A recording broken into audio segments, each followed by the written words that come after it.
flip over to the dollar chart here.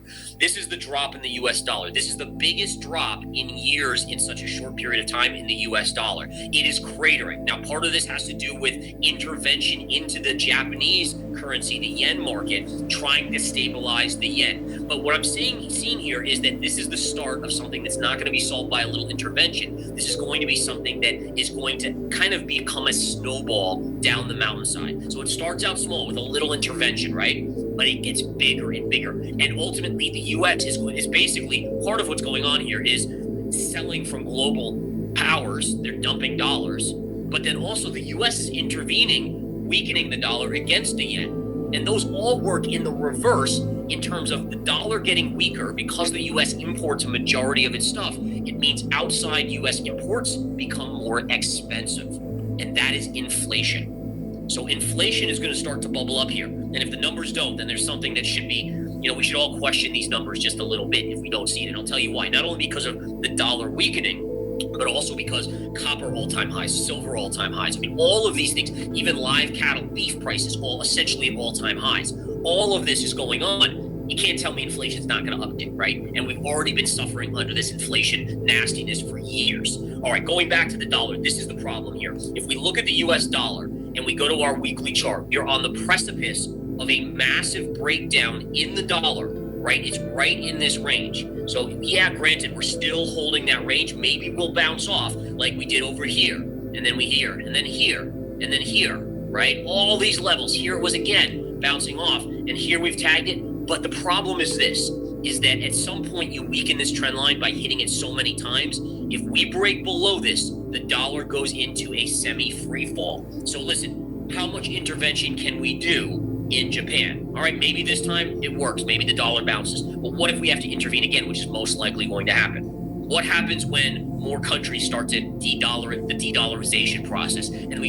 start to move away from the dollar? They're dumping dollars on the open market, which, by the way, the tariffs and the threats of tariffs, that's making other countries do that. Because when you have a country that has the reserve currency, it gives that country power. And these other countries don't want the U.S. to have that much power, where essentially they can impose these tariffs left and right and just do whatever they want. And so it's the de-dollarization, it's speeding up de-dollarization here, which, by the way, yes, it's long-term good for gold, probably long-term good for silver, even though those look like they're on the verge of some sort of pullback here.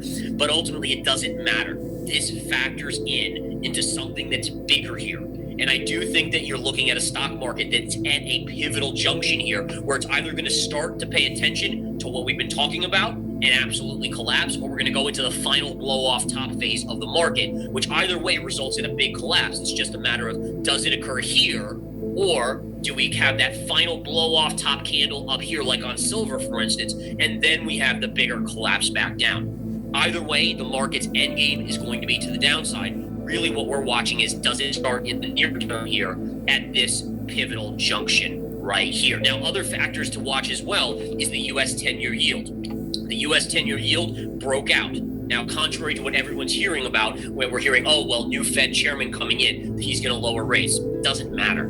The 10-year yield, unless the Fed starts intervening or the government intervenes in the actual long-end treasury market, the long-end interest rate market, it doesn't matter. The Fed doesn't have control of that. That's my point. And what we're seeing here is that the yields, probably because other countries are starting to shy away from U.S. debt, we broke out on the yield, and now the likely scenario is a move up in this direction. And ultimately, if you're seeing a collapse in the dollar, by the way, usually what ends up happening is that in fear periods, the dollar strengthens and yields go down because the people jump into bonds for safety. We're not necessarily seeing that. And that's problematic as well. And so imagine a scenario where the dollar starts collapsing, yields start ripping higher.